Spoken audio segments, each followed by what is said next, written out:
भारत एक लोकतंत्र देश है ना, ढीला ढाल लोकतंत्र। यहाँ पे डेमोक्रेसी है, धर्मनिरपेक्षता है।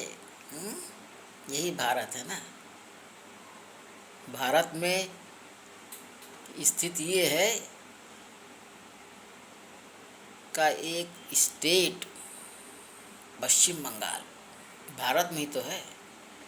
वहाँ की एक स्थानीय सरकार ममता बनर्जी, वो तो लगता है कि बिल्कुल तानाशाही हैं। उन्हें ना सुप्रीम कोर्ट की चिंता है, न केंद्रीय सरकार की चिंता है, न चुनाव आयोग को कुछ समझती हैं। बिल्कुल तानाशाही।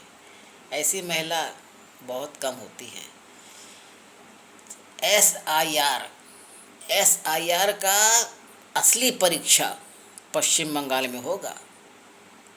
ममता बनर्जी किसी कीमत पे एसआईआर लागू नहीं होने देंगी। धमकी दे दिया भाई, धमकी दिया कि हम एसआईआर लागू नहीं होने देंगे पश्चिम बंगाल में।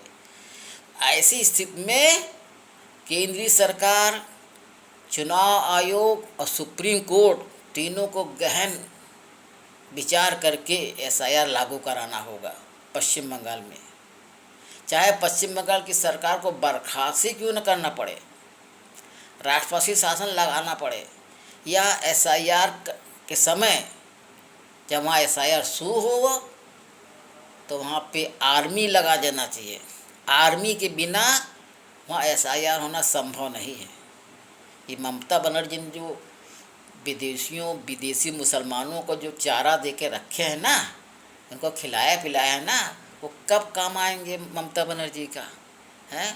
विदेशी मुसलमानों को बसा दिया पश्चिम बंगाल में, रोहिंग्या को हैं, वो कब काम आएंगे। ममता बनर्जी ने इनको बहुत वो किया है, चारा पानी दे के तगड़ा किया है। वो मरने मारने पर उतारू हो जाएंगे।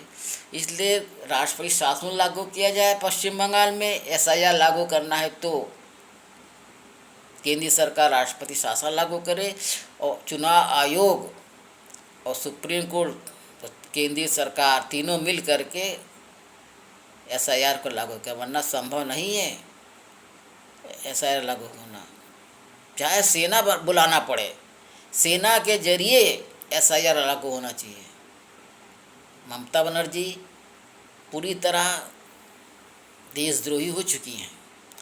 पश्चिम बंगाल को वो एक इस्लामिक राज बनाना चाहती हैं, इस्लामिक देश।